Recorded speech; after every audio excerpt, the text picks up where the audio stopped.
Ser parte del equipo de CNN es una responsabilidad periodística muy importante y personal. Estamos hablando de una de las cadenas de televisión más importantes del mundo, la líder de noticias en el planeta, con las grandes coberturas, con una mirada crítica, analítica y permanentemente abierta a lo que ocurre en el mundo. Allá vamos significa que hay que hacer las preguntas firmes, a veces incómodas, las preguntas que nos permitan descubrir, saber y conocer junto con usted verdades e informaciones que nos son importantes.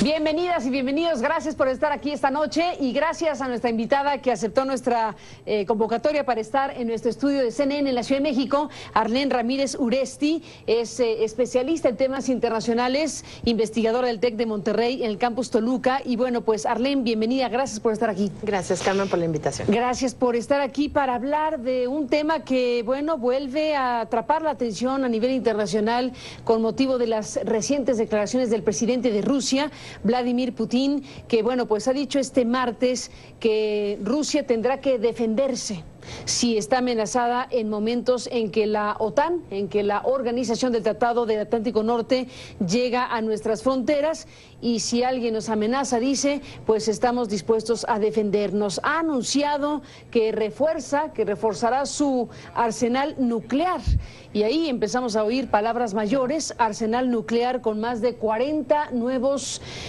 misiles intercontinentales para finales de este 2015, ha dicho el presidente ruso.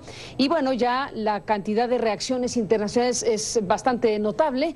El propio secretario general de la OTAN, Stoltenberg, afirmó que las declaraciones del presidente ruso forman parte de un peligroso patrón de comportamiento de Moscú. Es injustificado, desestabilizador y peligroso, fue parte de lo que dijo pues el secretario general de esta organización. Más lo demás, Arlene, de lo que están reaccionando precisamente con estas declaraciones, y una exhibición bastante notable también en materia militar en esta semana del presidente ruso. ¿Frente a qué estamos cuando se habla de estas cosas? Cuando se creía, ya se ve que no muy acertadamente, claro, que la Guerra Fría había terminado del todo. Así es, y lo que vemos es justamente quizá la última reacción de esta confrontación Occidente con el Este, ¿no? Con estos países del este de Europa, sobre todo liderados ahora por Vladimir Putin, y con este deseo, ¿no?, por tener una presencia importante en la región. Claro que a eso hay que sumarle no solamente el terror que se tiene con la palabra nuclear, si nos remontamos a la época de la Guerra Fría y de esa tensión armamentista y esa carrera también por la producción nuclear. Tenemos muchos factores en el escenario internacional. El primero es la redefinición misma de qué es el sistema internacional hoy en día, que ya no es multipolar, que no es bipolar, y que por supuesto en el escenario regional hay de manera importante la necesidad de reconfigurar esos hegemones que hoy en día se han quedado un poco cortos, específicamente la participación de los Estados Unidos en conflictos como este, que ya se ha prolongado demasiado. Tenemos la situación en Medio Oriente y también en otras latitudes, que empieza ya a haber una crisis estructural por vacío de poder. Lo que vemos con este despliegue armamentista es una reacción natural que también obedece a estas últimas pláticas sobre armamento nuclear que tuvo Estados Unidos, o que intentó tener con el tema de Irán. Y hay que ver cómo la participación de Estados Unidos y de Rusia todavía como miembros permanentes del Consejo de Seguridad puede llevar quizá a un escalamiento o a una tensión mucho mayor, en vez de a una distensión o a un procuramiento de la paz como debería de ser. Bueno, desde luego que no es cualquier cosa que Estados Unidos en su momento dijo, hace tampoco mucho, que está evaluando reforzar su despliegue militar en el este de Europa. Entonces, bueno, aquí, ¿quién empieza primero, en todo caso? Claro, yo creo que el primer paso lo tiene no necesariamente Estados Unidos, sino la Unión Europea. Justamente el día de hoy, los países de la Unión Europea han firmado un acuerdo para incrementar las sanciones económicas. De alguna forma, la presión que tiene por estatutos la Unión Europea en posibilidad de ejercer va más en el sentido económico que en el sentido militar. Y eso ayuda mucho a prolongar el conflicto, pero también ayuda mucho a que no escale a una situación nuclear. Ahí el enroque se va a hacer hacer de manera importante con Alemania, porque una vez que Alemania sienta de alguna forma vulnerados sus intereses nacionales, entonces será cuando voltee, ¿no? Ya no la alianza hacia los Estados Unidos, sino también hacia mediar más a favor de Moscú. Y eso, por supuesto, puede repercutir en una falta de presencia de los Estados Unidos en Europa del Este.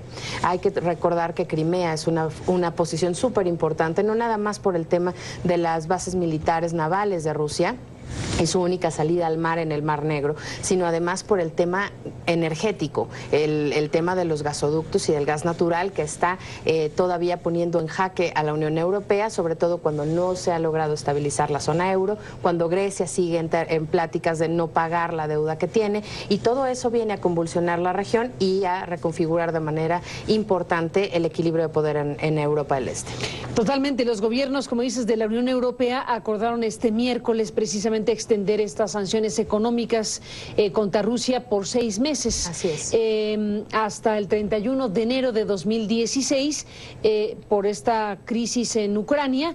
Esta extensión fue acordada por los embajadores de las 28 naciones que se han reunido en Bruselas, y bueno, pues estamos ya en un escalamiento en donde va a predominar la amenaza armamentista frente a la amenaza de sanciones económicas, claro, todo junto a la mesa. Sí, sobre todo porque el estilo de Moscú sigue siendo un estilo bipolar, en el que llevar a la tensión máxima de la amenaza y la confrontación no necesariamente es la evidencia de un ataque nuclear. Rusia perdería muchísimo con la activación de esos misiles intercontinentales. Hay que recordar que no solamente está muy bien armado y ha tenido una gran producción, pero también hay que recordar que en los últimos años se ha quedado ligeramente rezagado por su propia condición económica, con respecto a los Estados Unidos o con respecto a Israel o con respecto a otros aliados que tienen los Estados Unidos en materia nuclear.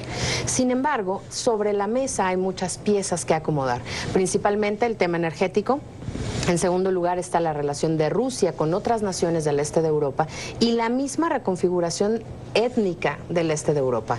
Hay que recordar que en Crimea solamente el 25% de la población es ucraniana, y en ese sentido, aunque el referéndum haya estado fuera del orden del derecho internacional, el escalamiento de la tensión viene de manera natural por defender a una población, y entra entonces también el tema de derechos humanos y el tema del derecho del Estado mismo por defender sus fronteras y esta posibilidad de mantener la soberanía.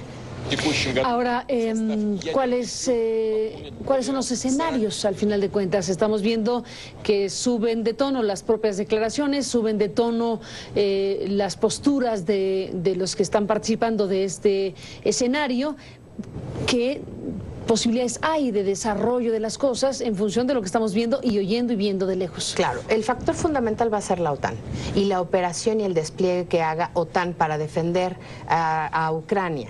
Porque finalmente OTAN, Estados Unidos y la Unión Europea están a favor de Ucrania, quien por derecho desde 1954, Nikita Khrushchev le da a la región, está firmado el documento, y el Mar Negro está en posibilidades de ser explotado por Rusia hasta el 2042. Entonces, eso tiene un plazo, y finalmente la fuerza internacional que conjunta OTAN debe salvaguardar el interés que marca el derecho internacional, que es el derecho de Ucrania en este momento. Arlene, déjame hacer una pausa y regresamos en esta conversación. En un momento más volvemos.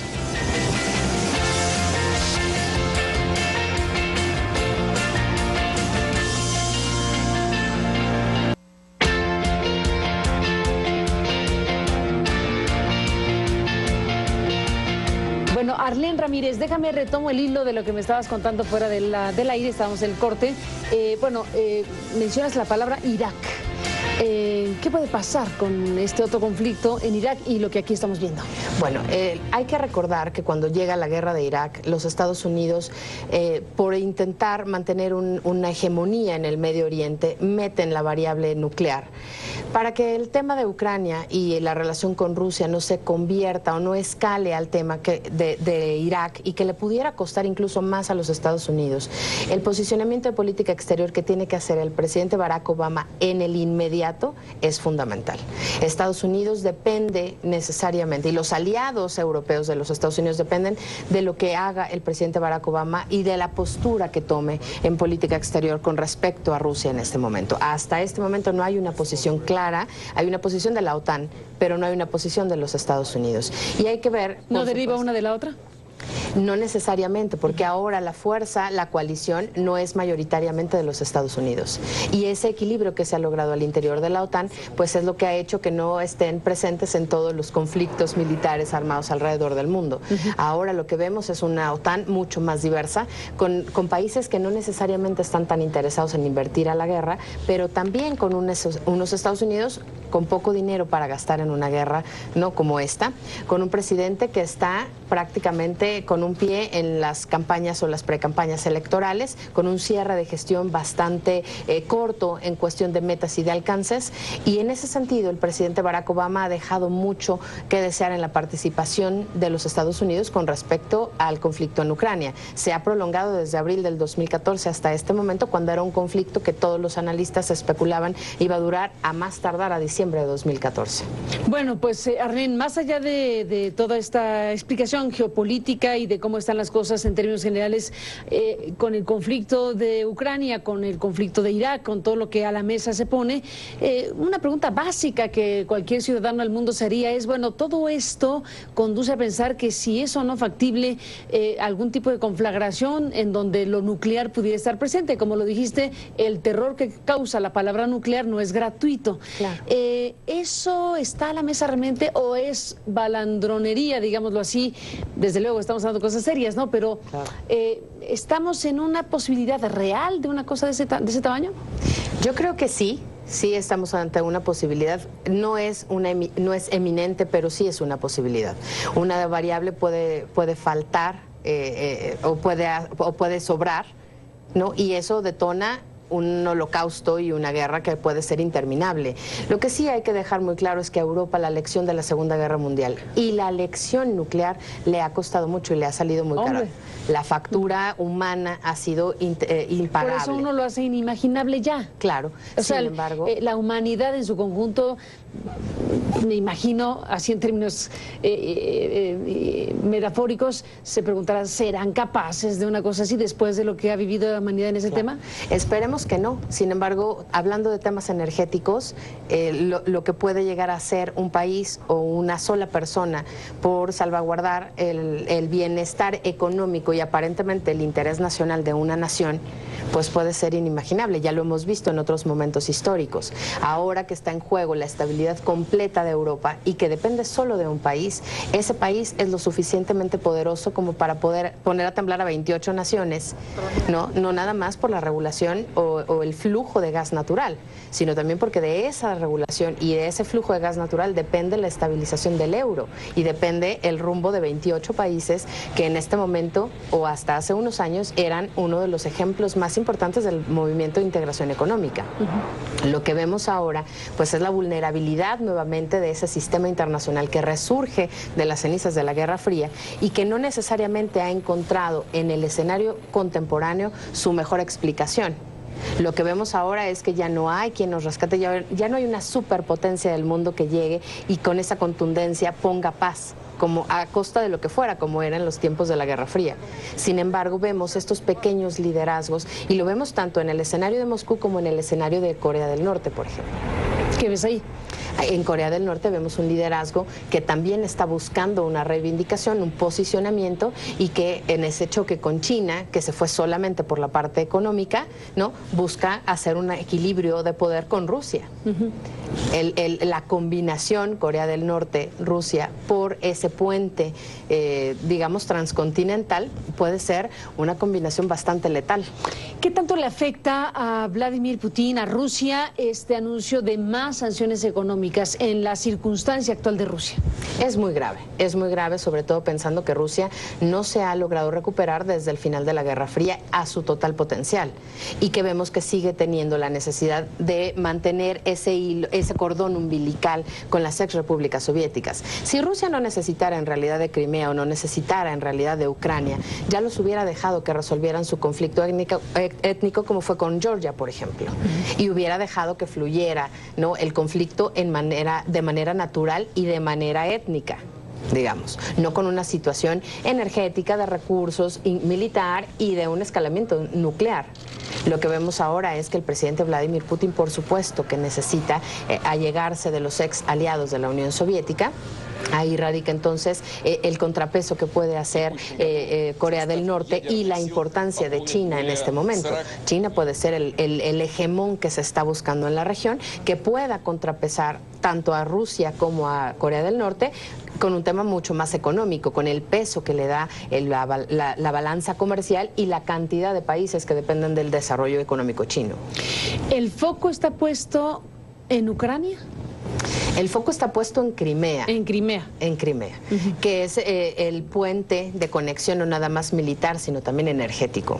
Crimea es Crimea es el punto. Y no nada más por esta cuestión de la mayoría rusa, musulmanes, sunitas, ¿no?, que viven en Crimea, sí, y que fueron desplazados y demás. No solo es ese tema. El tema es Crimea como puente de conexión de Europa del Este hacia la Unión Europea y el flujo energético que puede detonar toda la investigación y la explotación de gas natural que pudiera llegar a la Unión Europea si es que Ucrania se hubiera unido a la Unión Europea de manera natural como estaba previsto el año pasado, y que entonces Unión Europea hubiera podido invertir en esos gasoductos, hubiera podido invertir en todo el tema energético, y que ahora, por supuesto, ante esta discordia, pues la inversión y el beneficio absoluto es para Rusia, porque Rusia le puede cerrar la válvula del gas natural a la Unión Europea. ¿Y la OTAN está ya efectivamente en las fronteras de Rusia? Déjame hacer una pausa y regresamos en la parte final. Claro.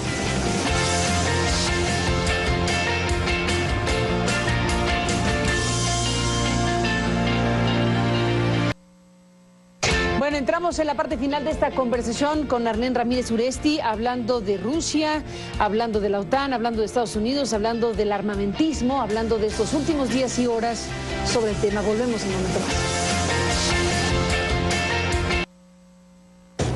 Arlene, seguimos en esta conversación escuchándote. Yo pregunté antes de irnos a la pausa si la OTAN está, bueno, en las fronteras o más cerca de las fronteras con Rusia, o cuál es el elemento que detona que Putin diga lo que dice y anuncie que se va a reforzar en su armamento nuclear y todo lo que acabamos de escuchar hace unos momentos más. ¿Se han acercado más o cuál es la circunstancia?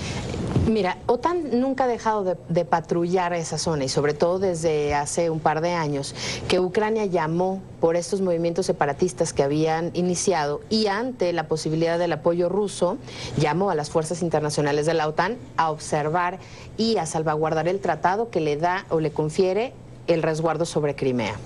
En este momento ya no nada más están como observadores, están como planeación estratégica, y eso significa que OTAN está lista para avanzar o para mediar o para salvaguardar al Estado ucraniano en el momento en el que se requiera. ¿Cualquier cosa? Cualquier cosa que pueda pasar. Avanzar, negociar o atacar. O atacar. Para defender, por supuesto. Y eso implica de manera natural la paranoia en la región, no nada más del presidente Vladimir Putin, sino también... ¿Paranoia o acechanza real? Totalmente, ¿no? Y que eso va a detonar, por supuesto, la estrategia de negociación. O sea, cómo va a reaccionar el presidente Vladimir Putin en el momento en el que Ucrania no ceda su petición de dejar de llamar a las fuerzas internacionales de la paz para que salgan a su rescate.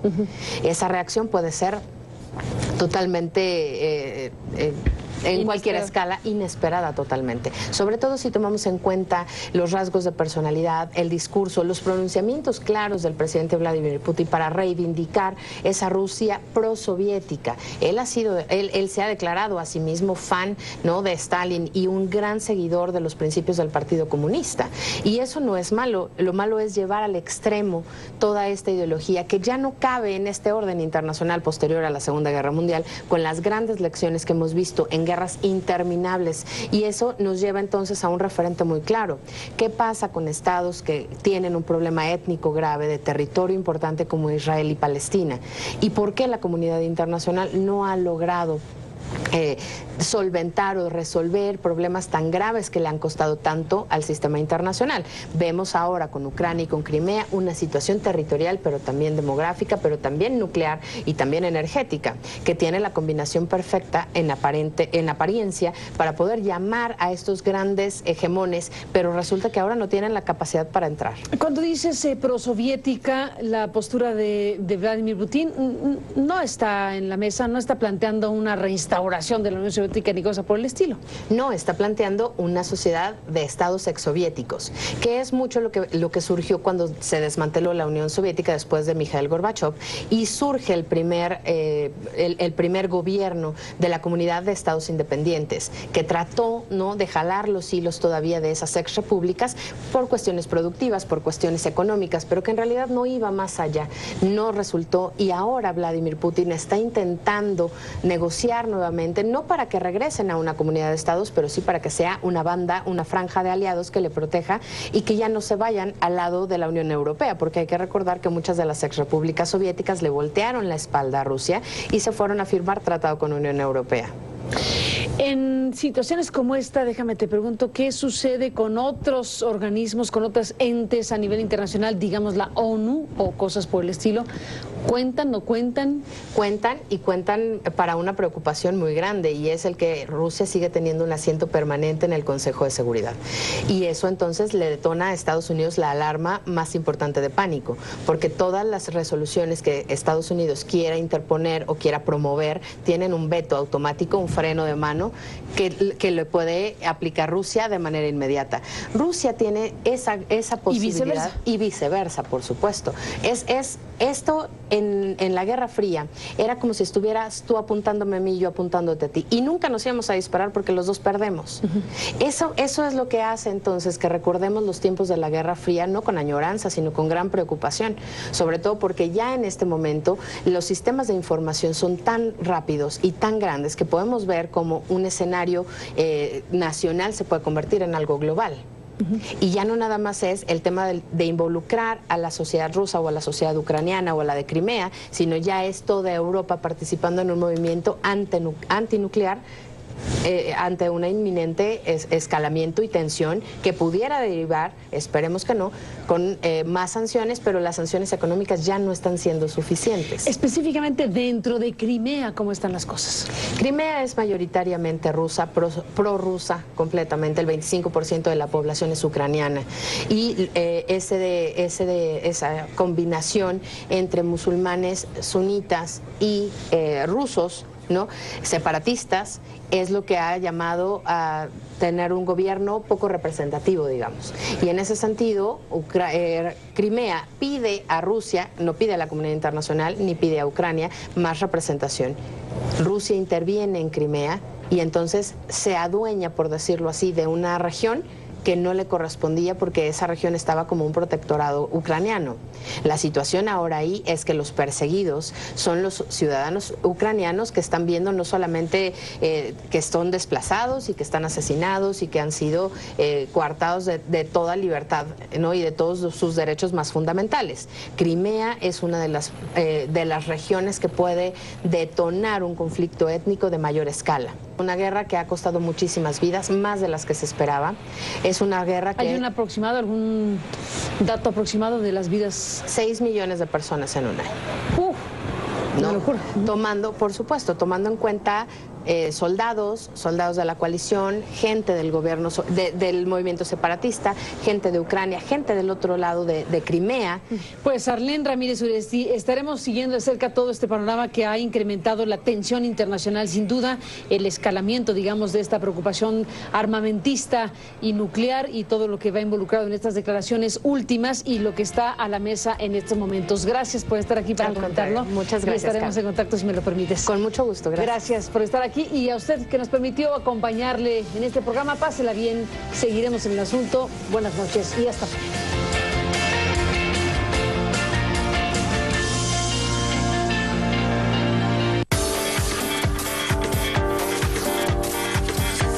Somos CNN México.